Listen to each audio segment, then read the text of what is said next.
Monsieur Seder. It being 1:30, the House will now proceed to the consideration of private members' business as listed on today's order paper. Private members' business, affaires émanant des députés, prise en considération de la motion M441 concernant le règlement sur les restrictions visant l'utilisation des bâtiments au nom de M. Morin Laurentides-Labelle. M. Morin Laurentides-Labelle. Appuyé par M. Rankin de Victoria, propose que de l'avis de la Chambre, le gouvernement devrait, suite à une consultation avec les provinces, les territoires, les municipalités et les Premières Nations, procéder à une révision du règlement sur les restrictions visant l'utilisation des bâtiments avec comme objectif de faciliter et d'accélérer le processus permanent aux administrations locales de demander des restrictions relatives à l'utilisation des bâtiments sur certaines eaux, et ce, afin d'améliorer l'efficacité de la gestion des eaux, la sécurité publique et la protection de l'environnement. Débat. L'honorable député de Laurentides-Labelle. Merci, Monsieur le Président. Il me fait plaisir de prendre la parole aujourd'hui pour présenter la motion M441. Motion pour procéder à une révision du règlement sur les restrictions visant l'utilisation des bâtiments. Parce que pour le moment, rien ne peut restreindre le droit de naviguer sur nos lacs. La motion M441 demande au gouvernement fédéral de réviser le règlement sur les restrictions visant l'utilisation des bâtiments afin d'offrir aux municipalités un outil plus rapide, plus prévisible et plus efficace pour gérer les plans d'eau situés sur leur territoire, soit pour des raisons de gestion des eaux, de sécurité publique ou de protection de l'environnement. Cette motion est très importante pour les communautés rurales à travers le Canada, surtout celles qui vivent au bord d'un lac. Dans mon comté de Laurentides-Labelle, comme ailleurs, les municipalités font face à des obstacles de taille lorsqu'elles tentent de mieux gérer leurs plans d'eau. Les municipalités sont proches de leurs citoyens et sont bien placées pour agir en leur nom. Voilà pourquoi nous croyons qu'un allègement du processus actuel est nécessaire afin que les communautés détiennent réellement les outils appropriés pour une meilleure gestion des eaux, une plus grande sécurité publique et une meilleure protection de l'environnement. J'espère que mes collègues appuieront cette motion. Ceci ne doit pas être une question de partisanerie. Cette action aurait réellement un impact positif sur l'ensemble des municipalités canadiennes. À première vue, la motion M441 peut sembler complexe. Laissez-moi donc le soin de vous expliquer un peu plus en profondeur. Comme vous le savez, la loi constitutionnelle de 1867 confère au Parlement canadien le pouvoir de légiférer en matière de navigation. Bien que les provinces possèdent la compétence sur les berges des rivières et des lacs, la navigation commerciale et de plaisance relève exclusivement du gouvernement fédéral. En vertu du règlement sur les restrictions visant l'utilisation des bâtiments de 2008, qui a pour loi habilitante la loi sur la marine marchande du Canada, il est possible de prévoir et appliquer sur un plan d'eau des restrictions à la conduite des bateaux. Le règlement permet d'appliquer une série de restrictions listées à l'une ou l'autre de ces annexes. Par exemple, l'interdiction de conduite de bateaux à propulsion mécanique ou électrique, la limitation de la vitesse sur tout le plan d'eau, ou au moins la limitation de la force des moteurs et l'encadrement des activités de ski nautique. Au terme de l'article 4 du règlement, la désignation d'un plan d'eau et l'ajout de restrictions peuvent être demandés au gouvernement fédéral par les municipalités concernées, par le truchement des gouvernements provinciaux.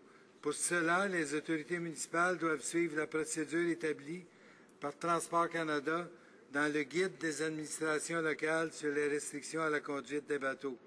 Le problème réside dans le fait qu'actuellement, le processus prévu par le guide est très long, extrêmement complexe et coûteux. C'est dans un document de 20 pages que le processus est expliqué.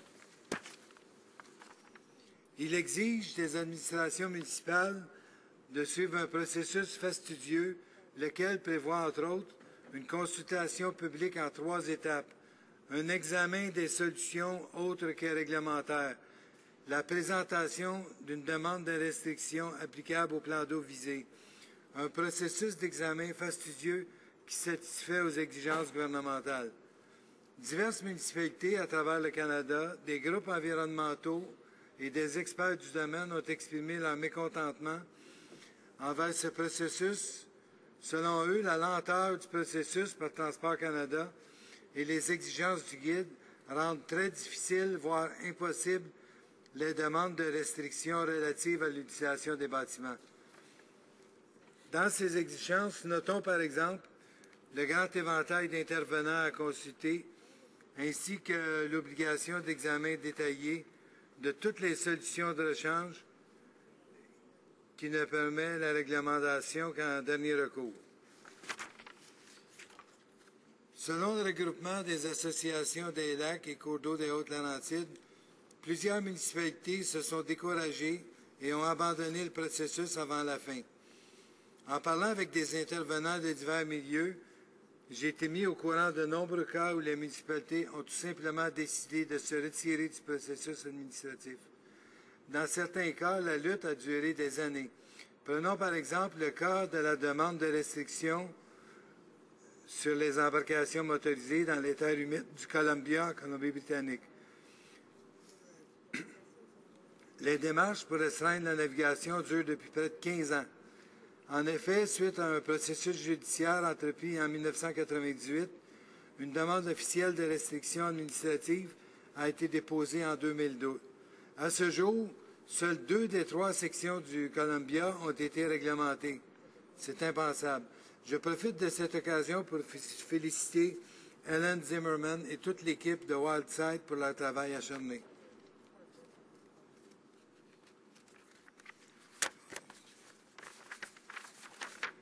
Dans mon comté de Laurentides-Labelle, la municipalité telle que Nominang travaille depuis 3 ans à la mise en œuvre d'une telle demande. La longueur et la complexité du processus aura peut-être venu à bout des propriétaires riverains. Ils se demandent comment les embarcations avec des moteurs de 350 forces peuvent circuler sur un lac de 0,85 km². Face à un tel vide, les municipalités se tournent vers les codes d'éthique volontaires afin de mieux contrôler la navigation sur leur lac. Bien que nous encouragions de tels codes d'éthique, ceux-ci reposent sur la bonne volonté des citoyens. Étant donné qu'aucune loi ne leur confère de validité, n'importe qui peut faire fi de ces codes en invoquant son droit de naviguer. Nous croyons qu'une révision du processus réglementaire et des ressources allouées à sa gestion pourrait, à court terme, aider les municipalités à avoir un meilleur contrôle sur l'utilisation des bateaux à moteur sur les plans d'eau. Un allègement procédural visant à faire appliquer la réglementation permettrait d'améliorer l'efficacité de la gestion des eaux, la protection de l'environnement, la sécurité publique et apaiser plusieurs conflits locaux autour de l'utilisation des lacs et cours d'eau. La motion M441 propose une telle révision. Pour qu'une révision soit réellement adéquate, elle doit nécessairement être faite en consultation avec les provinces, territoires, municipalités et les Premières Nations. En se servant d'une loi et d'une réglementation existante, on évite les conflits de juridiction. Il est important de noter que l'idée n'est pas d'empêcher la navigation de plaisance. Bien au contraire, moi-même, un amateur de pêche, je ne pourrais pas me passer de ces moments passés sur les lacs. Cependant, je crois très fermement qu'afin de garder ce droit à la navigation, il est primordial qu'il soit adéquatement encadré par les communautés locales. Après tout, ce sont eux qui vivent avec les inconvénients.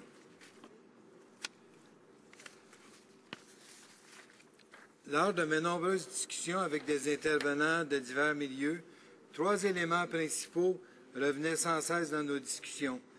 La paix sociale par un meilleur contrôle des municipalités, une plus grande protection de l'environnement ainsi qu'un allègement bureaucratique. Laissez-moi le soin de vous expliquer rapidement ces 3 points.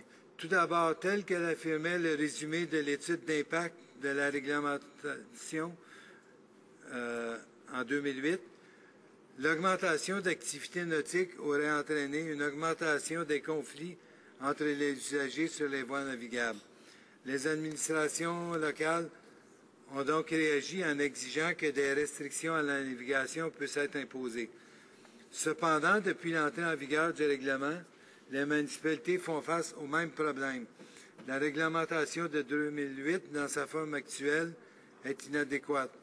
J'ai moi-même été trop souvent témoin de situations où la mauvaise gestion des eaux a été à la source de conflits entre les citoyens de mon comté. Nous croyons que les municipalités doivent avoir un accès plus facile à une mesure qui n'existe qu'en théorie. Ils sont proches des citoyens, ils sont bien placés pour assurer la paix sociale à ce sujet. Deuxièmement, cette motion est également importante car il permettra aux municipalités de mieux protéger l'environnement. Je ne crois pas nécessaire de vous expliquer en quoi la présence d'embarcations motorisées peut être dommageable pour l'environnement si celles-ci ne sont pas appropriées aux caractéristiques du lac sur lequel ils naviguent. Sur certains lacs plus fragiles, les grosses embarcations peuvent considérément contribuer à l'érosion des berges, à l'augmentation de la densité des algues et des plantes aquatiques et aussi au vieillissement du lac. Finalement, il est impossible de passer à côté du fait que le processus actuel doit être allégé. Pour un gouvernement qui se dit décentralisateur et résolu à éliminer les formalités administratives du système de réglementation fédérale, il me semble que ce soit le bon endroit pour agir. Les conservateurs ont sabré dans tellement de lois que j'en perds le décompte. Pourquoi pas alléger le processus dans un cas où le coupage de red tape serait finalement profitable aux citoyens? La situation réglementaire actuelle démontre l'inefficacité et la lenteur du système. Il est grand temps d'en changer le fonctionnement. Monsieur le Président, mon temps s'écoule. Bien que je pourrais continuer à vous parler pendant longtemps des bienfaits de cette motion, je souhaite reprendre certains témoignages recueillis durant ces derniers mois. Voici pourquoi tous mes collègues devraient appuyer la motion M441. Parce que plus de 40 municipalités ont signifié individuellement leur appui à la motion. Plusieurs associations et comtés et comités de bassin versant ont témoigné leur intérêt à être intégrés ou représentés dans une éventuelle démarche de consultation. Parce que la Fédération québécoise des municipalités est allée encore plus loin que notre motion en adoptant une résolution pour que soit déléguée aux provinces et ou aux municipalités la juridiction d'établir des normes et des règles de navigation. Parce que le regroupement des organismes de bassin versant du Québec appuie la démarche proposée par la motion afin de permettre de mieux gérer les restrictions des embarcations sur les plans d'eau de leur territoire. Parce que la Société pour la nature et les parcs du Canada, section Québec, a accueilli avec enthousiasme la motion qui, selon eux, constitue une solution simple et pratique pour la gestion des eaux, particulièrement pour les plus petites communautés qui n'ont pas les ressources nécessaires pour soutenir la démarche actuelle. Parce que Renaissance Lac-Brome, un comité local de bassin versant, estime qu'une telle initiative comme essentielle pour la protection et la bonne utilisation des plans d'eau. Finalement, Monsieur le Président, parce que la motion M441 est essentielle afin de permettre une gestion plus rapide, plus prévisible et efficace des plans d'eau pour des raisons de gestion des eaux, de sécurité publique, de protection de l'environnement et tout simplement de paix sociale. Voilà pourquoi je demande à mes collègues d'appuyer la motion M441. Merci, Monsieur le Président. Questions et commentaires, questions and comments. The Honourable Member for Victoria. Well, thank you, Mr. Speaker, and I would like to congratulate my colleague, the hardworking member for Lauren Teed LaBelle, for his very thoughtful presentation today. I know him to be an avid boater, an avid fisherman, and yet he's bringing this forward. I think he said for 3 reasons. He said because of social peace, more empowerment to community, the environment, and cutting red tape. So I'd like to ask him if he could explain a little bit further the current problem in getting such a municipality to get such a matter through under the current regulation. How does it work? L'honorable député de Laurentides-Labelle.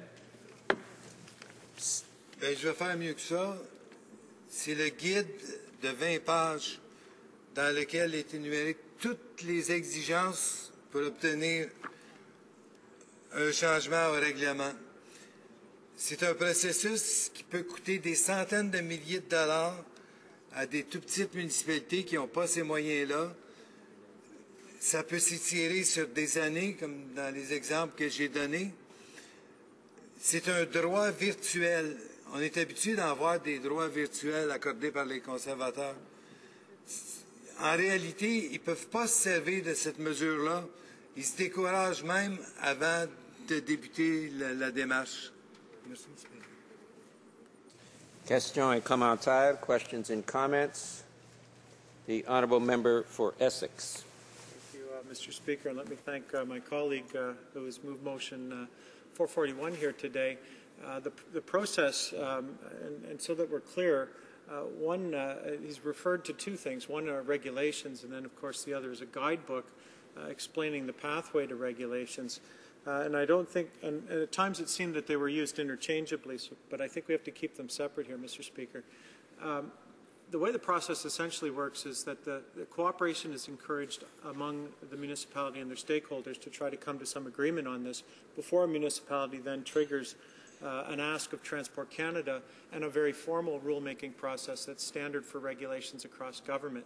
I don't suspect the member is suggesting we change the rulemaking process to actually make the regulation. Where is he suggesting that the process be simplified, that we should not ask the municipalities to work in a cooperative way first to try to resolve this? I'm looking for some clear guidance or some suggestions on where the member thinks that this should be streamlined, Mr. Speaker. Honorable député de Laurentides-Labelle. Le problème est justement dans l'esprit de la réglementation. Pour obtenir une modification au règlement, il faut que la municipalité qui fait la demande réussisse à prouver hors de tout doute que toutes les autres solutions ont été tentées. Puis ça demande des consultations avec des dizaines d'intervenants, puis ça demande des ressources inouïes. Dans le cas d'une municipalité de 1500 de population, entreprendre une démarche qui dure des années, ça ne peut pas être fait n'importe comment. Ils ont besoin de conseils légaux, ça mobilise des ressources, et puis les solutions qu'ils vont trouver, ils n'auront jamais de valeur légale. Si 99% des citoyens d'un lac sont d'accord pour imposer une restriction, un seul peut désobéir puis se promener avec son bateau de 300 forces sur le petit lac, grand comme la salle ici. C'est ça qui est le problème. La procédure est trop lourde, a besoin d'être simplifiée, pas banalisée, je dis simplifiée, de façon à ce que ce soit une possibilité réelle pour les communautés d'avoir accès à cette loi-là qui existe déjà, puis qui a déjà été appliquée dans des centaines de cas partout au Canada, incluant dans certains lacs de mon comté. Resuming debate, reprise de débat, the Honourable Parliamentary Secretary to the Minister of Transport. Thank you, Mr. Speaker. I'm pleased to have this opportunity to explain our government's position on M441. As you know, this motion was moved by the honourable member for Laurentides-Labelle, who has suggested that the process for restricting the use of recreational boats should be changed. The honourable member has proposed that the government review the vessel operation restriction regulations to streamline the process and make it easier for local administrations to request restrictions on the use of vessels in certain waters. Now, our government believes the process that is currently in place under these regulations needs no review. It is the result of consultation with Canadians and was designed specifically to provide an effective response to the legitimate needs of local communities. This process has worked successfully for many years. Since 2008, it has been required under the Vessel Operation Restriction Regulations, which fall under the authority of Transport Canada. Before that, it was governed by the Boating Restriction Regulations, for which the Canadian Coast Guard was responsible. I'd like to outline the Vessel Operation Restriction Regulations process for the House to explain how it works and why it is effective. First, I want to make clear that navigation is an exclusively federal responsibility under the Constitution Act 1867. As a result, only the federal government can regulate it. This was upheld by the Supreme Court of Canada in a 2010 decision. In Quebec, the municipality of Saint-Adolphe-d'Howard had enacted a bylaw prohibiting access by non-residents to local jetties, but the court overturned it on the grounds that the municipality did not have the legal authority to set its own rules. However, under the Vessel Operation Restriction Regulations, any level of government, whether municipal, provincial, or territorial, can ask Transport Canada to impose restrictions on the use of boats in a particular body of water. These restrictions may be requested to increase safety or to protect the marine environment. They may also be proposed in the public interest, for example, to reduce noise. Restrictions may prohibit all boats from accessing a given waterway, or they may limit access only by certain kinds of vessels, such as those with a specified engine power or type of propulsion. The regulations make it possible to impose speed limits, restrict certain activities such as water skiing, or prohibit events like regattas. Now, these restrictions may apply at all times or be specific to certain times of the day, week, month, or year. They may apply to an entire waterway or only part of it. That's flexibility, Mr. Speaker, and this flexibility allows local authorities to request restrictions that are fair and that accommodate boaters while also acknowledging the rights of other community members. At the same time, Mr. Speaker, imposing restrictions in this way should be a last resort.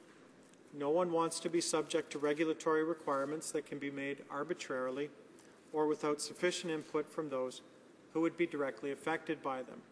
And the government would never consider making restrictions in that way. For this reason, a requesting authority must demonstrate to Transport Canada that reasonable efforts have been made to work with communities to resolve any conflicts around use of the waterway in question. For example, alternative approaches must have been tried and documented. These include enforcing provisions of existing acts or regulations, as well as educating boaters and others through outreach about the effects of their activities. This can be achieved by, for example, posting notices at waterway access points, organizing public meetings, contacting local associations and asking them to inform their members, conducting a flyer campaign, or appearing on local radio or television shows. These are inexpensive but effective means of reaching people in the community. The authority should also show that all appropriate stakeholders have been consulted and have had the opportunity to make their views known. It is important to demonstrate that stakeholders have come to a consensus on what the best solution actually is, and that this can be achieved only through a regulatory amendment. Transport Canada offers assistance to local administrations that are considering how to address issues relating to recreational boating. Communities can also consult the Local Authorities Guide, which is available from the Department. So what are some of the other legal considerations? Mr. Speaker, if the requesting authorities are able to demonstrate a clear need for a restriction and can also show that all other possibilities have been exhausted, they can apply to Transport Canada for a regulatory amendment, something, by the way, that doesn't cost them anything. As members of this House are already aware, there is a legal process in place for amending regulations. That process is guided by the Statutory Instruments Act, by the Cabinet Directive on Regulatory Management. It applies to any proposed amendment to the Vessel Operation Restriction Regulations, just as it applies to proposals to make any other regulations. These instruments require a review of proposed regulations to ensure they do not conflict with the Canadian Charter of Rights and Freedoms or with the Canadian Bill of Rights, and they must not exceed the legal authority under which they are proposed. Additionally, the impact of any proposed regulation must be adequately assessed, including a quantitative and qualitative analysis of expected costs and benefits before Cabinet considers the matter. The Cabinet Directive also requires that, where appropriate, First Nation, Métis and Inuit peoples are to be consulted. This review of the legal and social impacts of regulatory requirements is an essential part of the process. It forms an important system of checks and balances that helps protect all Canadians from measures that are unfair or would infringe their rights. Furthermore, any proposed regulatory amendment is normally also published in the Canada Gazette Part 1 and is then open to public comment for a specified period. This ensures potentially affected members of the public have every opportunity to participate in the process. All comments received are recorded and duly considered. In the event that a proposed regulation is significantly altered following such comments, it is then resubmitted to the Canada Gazette Part 1 and is opened up to public consideration a second time. This careful but rigorous process for making regulations also applied to the Vessel Operation Restriction Regulations themselves, which came into effect only after the necessary review and public consultation. But consultation with stakeholders does not end when regulations come into effect. Transport Canada regularly consults with Canadians in various ways. For instance, recreational boaters communicate with Transport Canada officials through the National Recreational Boating Advisory Council, which provides advice about all questions of interest to the boating community. These include safety, security, and enforcement issues and related regulatory initiatives. The Canadian Marine Advisory Council and its regional counterparts also hold regular ongoing meetings with representatives of Transport Canada. At these gatherings as well, recreational boating is a topic of discussion and there is a standing committee dedicated to it. In these ways, Transport Canada maintains close ties with the marine community, including those with an interest in recreational boating. This ongoing contact with stakeholders, including provinces and municipalities, keeps the department informed of their concerns. As a result, Transport Canada is well positioned to take their views on marine policy, legislation, and regulation into full account. To conclude, if a complaint is made to Transport Canada officials about this process, Mr. Speaker, we will continue to respond and support the community by developing their boating restrictions and processing their requests where needed for government and council approval. The process includes appropriate checks and balances to make certain the government does not intervene inappropriately. It encourages communities to find ways to solve their own problems, and it requires public input at several stages. It also contains safeguards to ensure that regulatory measures do not infringe upon Canadians' constitutional or other legal rights. In short, the system already takes great care to prevent unnecessary or unjust regulation. For all these reasons, I urge all members of the House to vote against Motion 441. Thank you. Reprise du débat. Resuming debate. L'honorable député de Lac-Saint-Louis. Merci, Monsieur le Président. Mon collègue de Laurentier de Labelle, pendant son discours, a saisi l'occasion de dresser une liste de tous les groupes et gouvernements municipaux et associations qui appuient sa motion. Et j'aimerais lui donc dire qu'il peut ajouter à cette liste le caucus libéral. Nous allons appuyer cette motion. Effectivement, nous l'appuyons, entre autres, pas parce que nous savons d'avance ce qui va sortir de la consultation que le député demande, mais nous croyons comme principe à la base de notre philosophie politique que tout système, tout organisme, tout ce qui est créé, en fait, par les humains peut être réformé et doit parfois être réformé et amélioré pour mieux servir, notre société. Alors, nous croyons que l'idée d'une étude et d'une consultation avec les provinces et les territoires et les gouvernements municipaux et aussi les Premières Nations, une consultation afin de déterminer s'il y aurait matière à modifier en quelque sorte le régime actuel qui gouverne la navigation sur nos lacs est une bonne idée en soi. Monsieur le Président, moi je représente une circonscription qui n'est pas une circonscription rurale comme celle de mon collègue. Ma circonscription est sur l'île de Montréal. Mais j'ai beaucoup de concitoyens, de commettants qui ont des résidences secondaires au bord de lacs dans la région de mon collègue. Alors, c'est une question qui m'interpelle quand même, et ça m'interpelle aussi parce que je suis la personne au sein de notre caucus qui se penche sur les questions ayant trait à nos ressources aquatiques.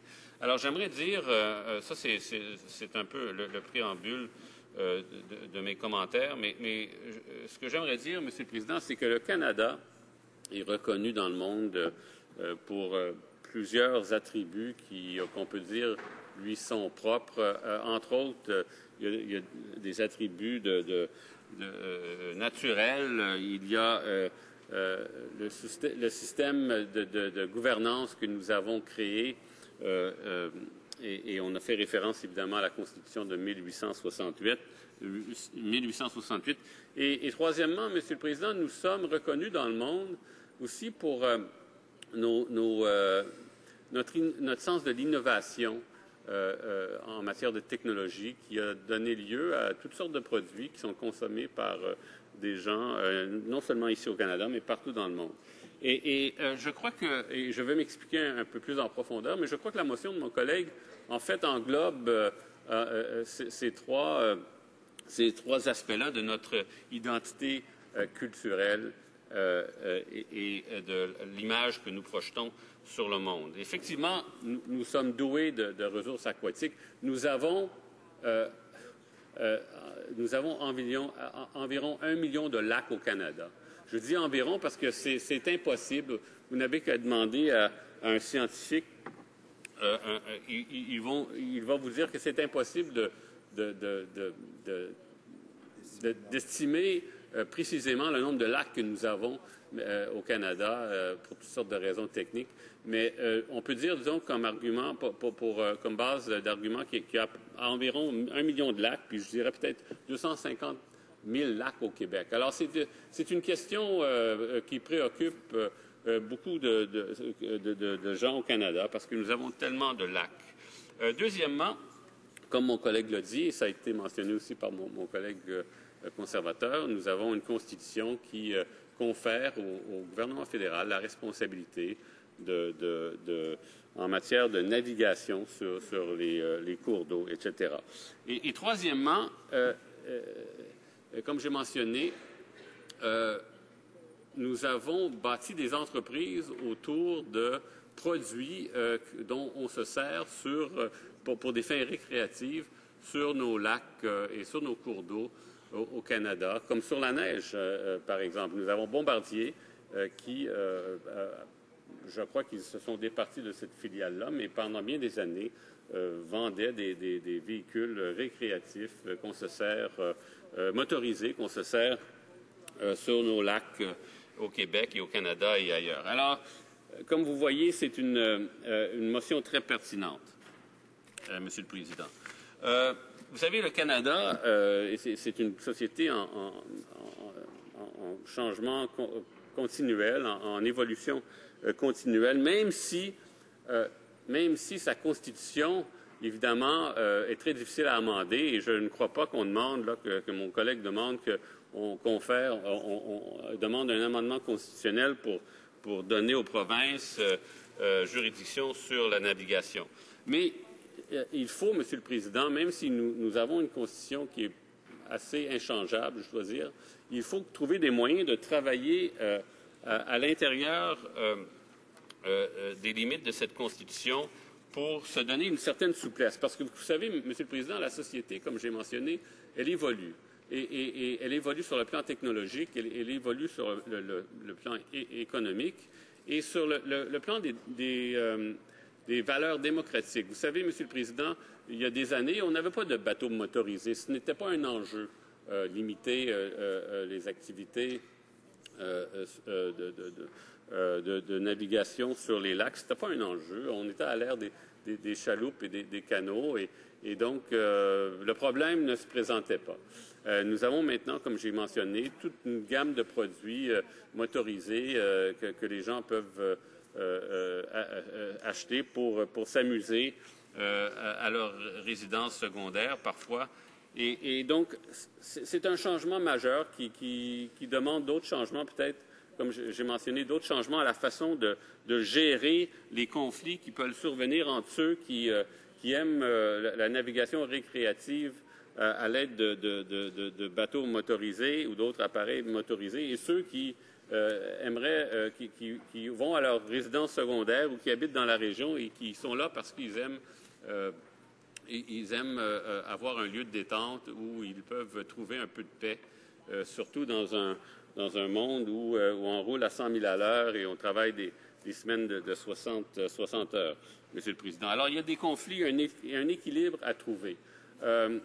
Et nos valeurs, comme j'ai mentionné, nos valeurs démocratiques ont évolué aussi, Monsieur le Président. Il y a quelques années, les gens ne pensaient pas avoir le droit d'influencer le genre de décisions dont on parle, des décisions de placer des restrictions sur des activités de navigation sur nos lacs.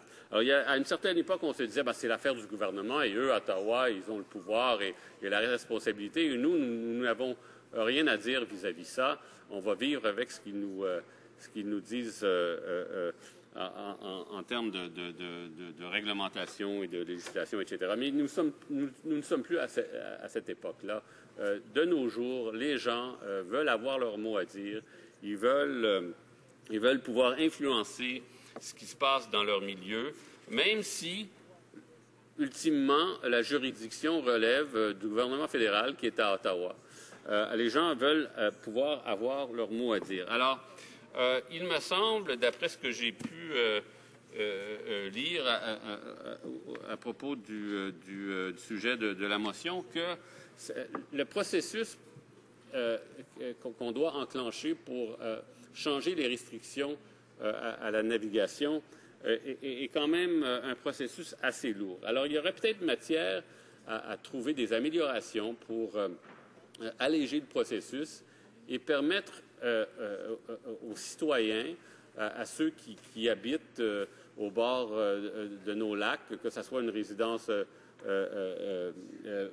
secondaire ou une première résidence, que ces gens-là aient la capacité d'influencer ce qui se passe dans leur milieu. Et peut-être qu'à la longue, ça sera impossible de trouver un meilleur moyen de faire, parce que du moment qu'on parle du devoir de consulter, Monsieur le Président, là, on embarque dans quelque chose d'assez compliqué, surtout lorsqu'il faut consulter beaucoup de parties prenantes, des municipalités, des associations de pourvoirie, des marinas. Ça devient compliqué et ça devient compliqué. Peut-être qu'il n'y a aucun moyen de contourner le problème, mais il faut essayer. Et mon collègue a le courage de proposer qu'on fasse quelque chose. Merci, Monsieur le Président. Reprise du débat. Resuming debate. The honourable member for Victoria.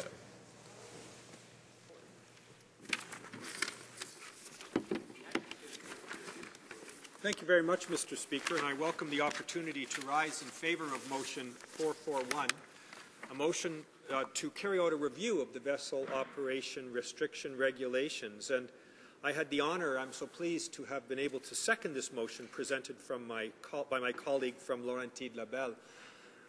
You know, Mr. Speaker, this is a very straightforward motion. It masks a complicated issue, but all it really asks this House to do is study and look at how we can improve and streamline the existing regulation that was passed.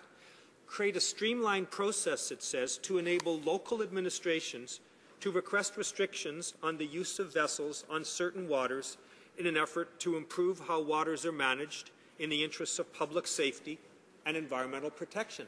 It's pretty straightforward. All we're asking the government to consider is whether this 2008 regulation, in light of the evidence that my colleague has presented, is working effectively. And we would really welcome the opportunity as the seconder to work with the government to see if we can make it better. My colleague spoke of three principal reasons. The need for social peace on some of these little lakes, and I live in British Columbia, and I've seen the fisticuffs that can happen when you have skidoos and power boats versus people who want to kayak or have canoes. And I think that's something that we really want to talk about, and my colleague, I thought, did an excellent job in outlining that objective. The second reason, of course, is enhanced environmental protection, letting municipalities better get at this and improve for the purposes of environmental protection. And the third one, which I would hope would attract the government's attention, is the red tape reduction, something this government has spoken very effectively on. And this is an area where we could actually make a difference working together. So as someone who comes from an urban riding in Victoria, I can attest to the kind of conflicts that happen even in urban areas as people try to undertake outdoor activities on lakes. Sometimes, as I say, with the kind of conflicts that occur on lakes even in our area. And so these regulations are 5 years old, and I think the simple plea that my colleague's motion makes is that we should try to improve them if we see problems, and I believe for reasons I'll come to that he's identified some very, very clear problems. It starts from the fact that the process set out in the guide that he spoke of, pursuant to the regulation, sets out an extremely lengthy, complex, and costly process. He talks about municipalities having to do a three-step public consultation process, explore non-regulatory alternatives, apply for a restriction on the body of water in question. Then there's a complex review in which the Office of Boating Safety reviews the file and ensures the process is undertaken in meeting a particular cabinet directive of which the member for Essex, the Honourable Parliamentary Secretary of Transport, spoke, namely the cabinet directive on streamlining regulation.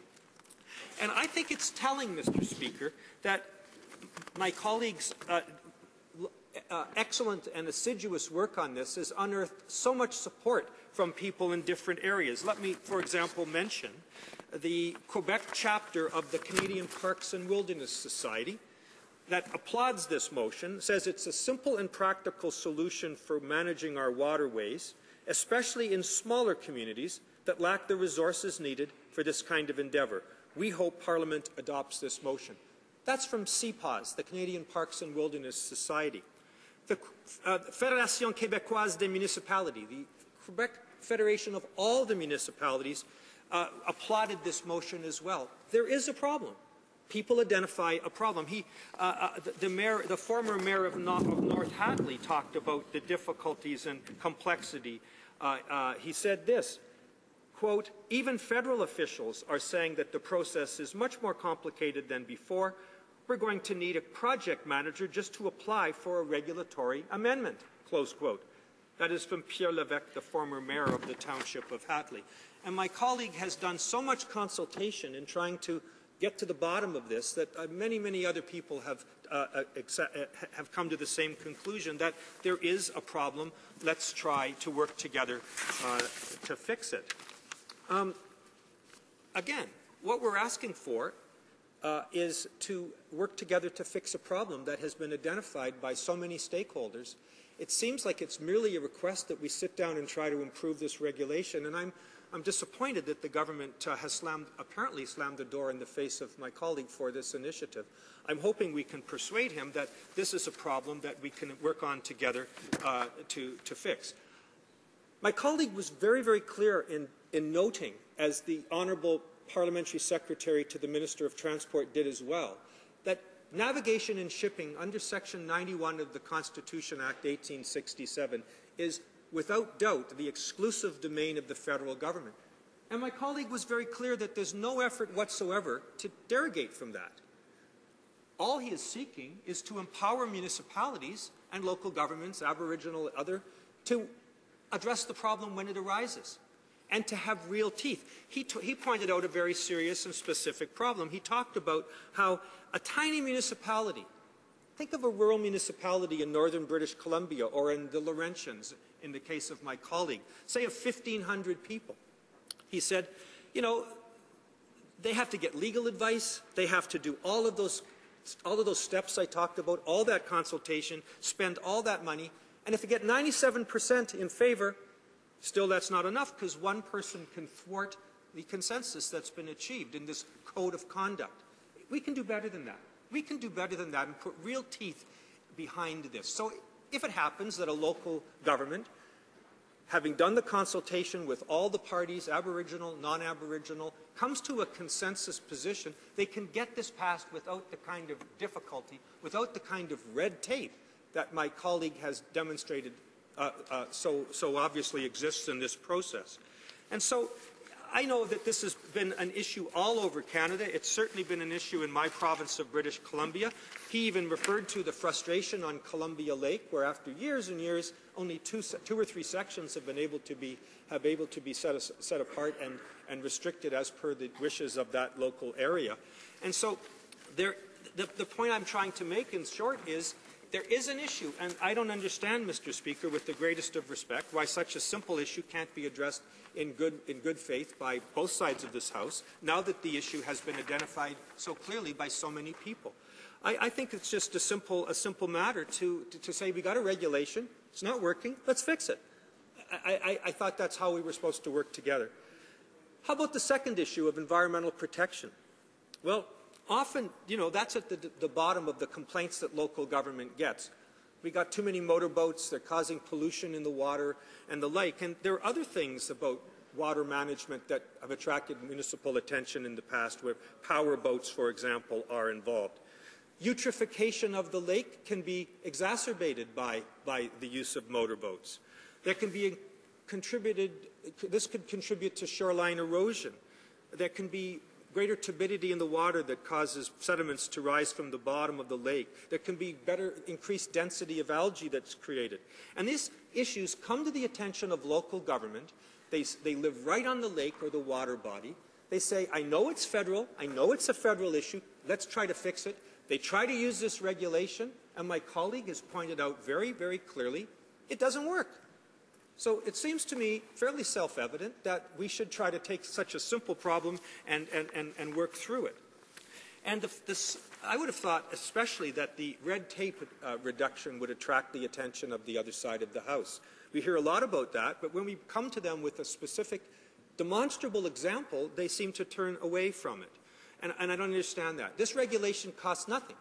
This is a question not of money, but about trying to reduce the amount of obstacles thrown in the way when municipalities want to get involved and take action on the waterway in which they're located. So there are many solutions that can be addressed, but what we're simply doing here is asking the government to review the regulations, consult with the provinces, consult with the municipalities, consult with the First Nations, and go forward and produce strategies that will work for Canadians to simplify this process and make it work. We understand the regulation was enacted in good faith with a desire to address this problem. We agree with the regulation. We just want to make it work better.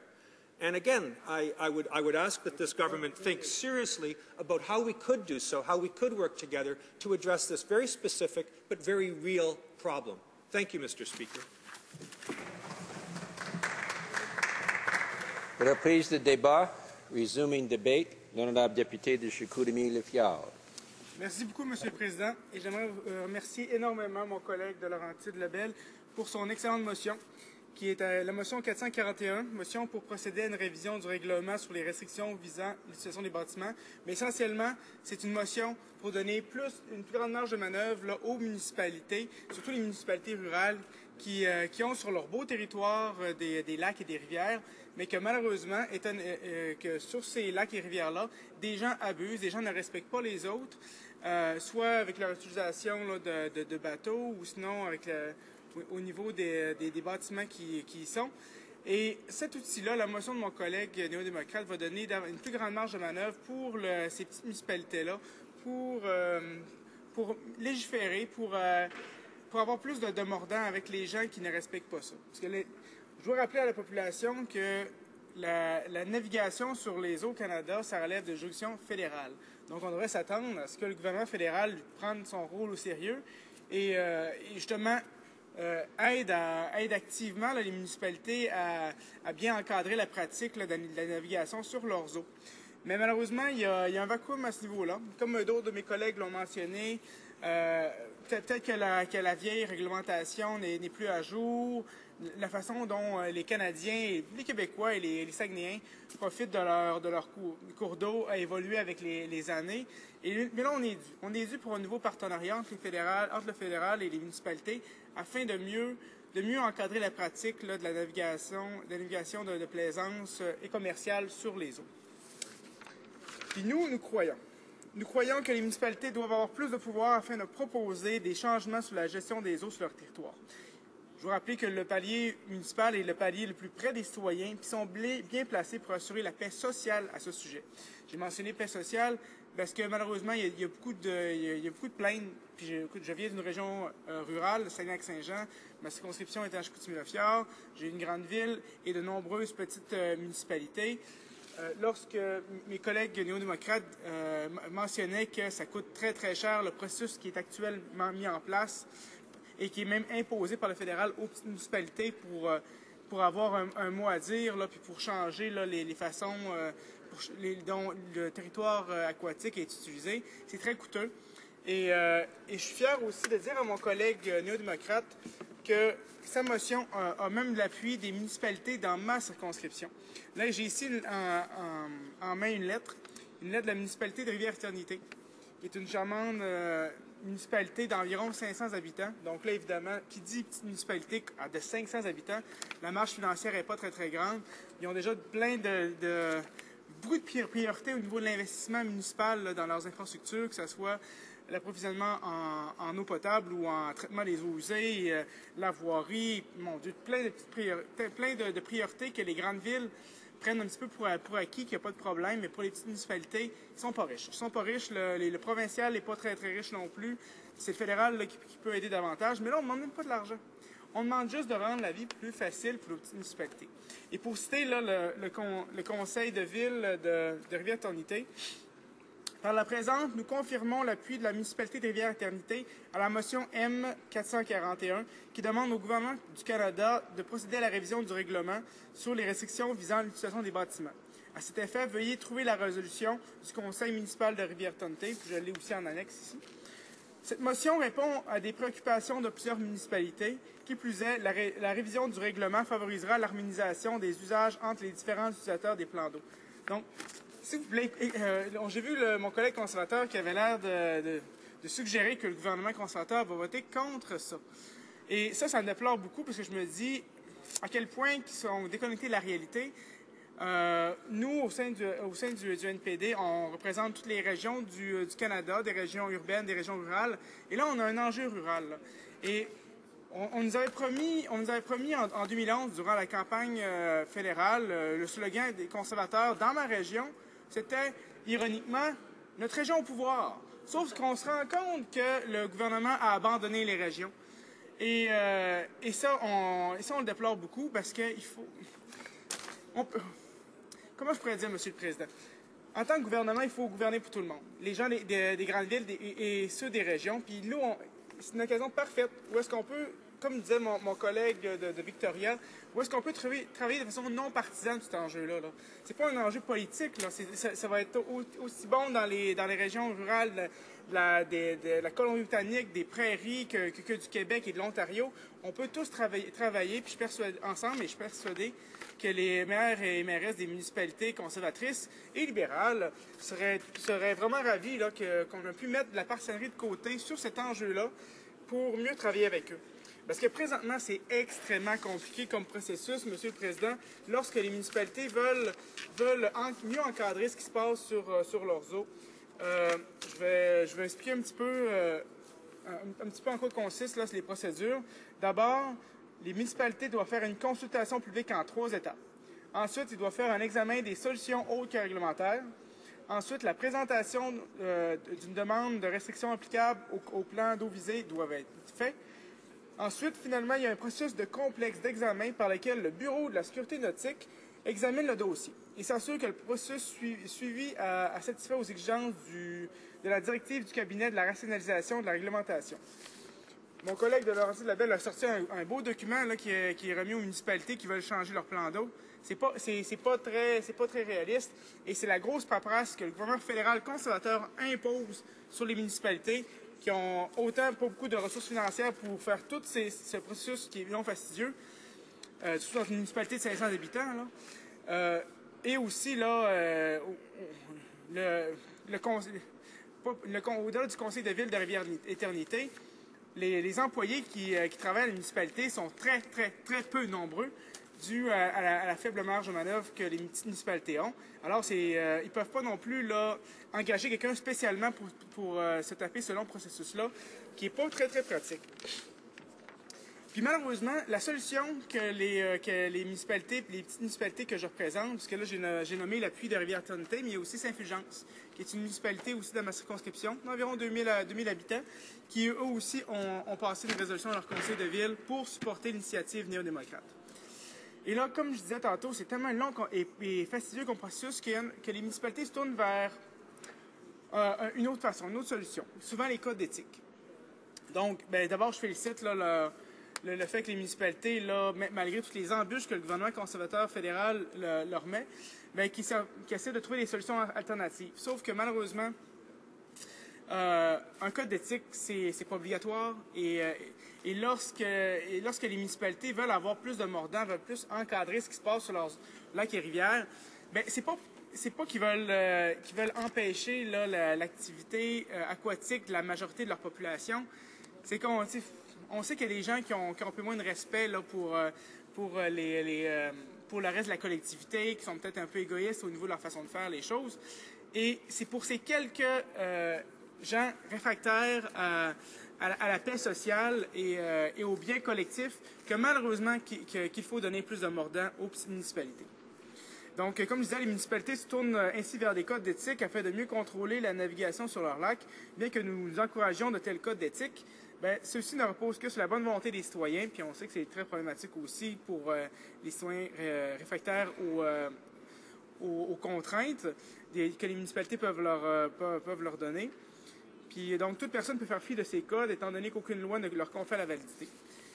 Puis là, je ramène au fait que le gouvernement fédéral est juridiction sur la navigation sur les eaux. Alors, ça devrait être le gouvernement fédéral qui devrait mettre un projet de loi de l'avant afin de mieux aider ces municipalités-là. Évidemment, le gouvernement ne l'a pas fait depuis de nombreuses années. C'est pour ça que mon collègue néo-démocrate n'avait pas le choix. De le mettre ça de l'avant. Lui aussi représente une circonscription rurale très, très belle aussi, dans la Boréalie et canadienne, et dont moi aussi je fais partie. Mais cet appui, et il n'a pas fait un travail de consultation incroyable, je tiens à le féliciter là-dessus. Au moment de la rédaction de mon discours, il y avait plus de 40 municipalités, principalement du Québec, qui avaient signalé individuellement leur appui à la motion. Donc c'est assez impressionnant. Et je vais peut-être aussi juste finir en disant ceci, que c'est bon aussi pour l'environnement. Parce qu'en permettant aux municipalités de mieux gérer la navigation sur leur plan d'eau et de contrôler, en permettant aux municipalités de mieux gérer la navigation sur leur plan d'eau et de contrôler la présence d'embarcations motorisées, il serait possible de mieux protéger l'environnement. Alors, c'est bon pour tout le monde, les citoyens, les municipalités, l'environnement. Pourquoi les conservateurs votent contre? À l'ordre, la période prévue pour l'étude des affaires émanant des députés est maintenant expirée et l'ordre est reporté au bas de l'ordre de priorité au phaeton. Order. It being 2:30 p.m., the House stands adjourned until Monday, November 18, 2013 at 11 a.m., pursuant to Standing Orders 28.2 and 24.1.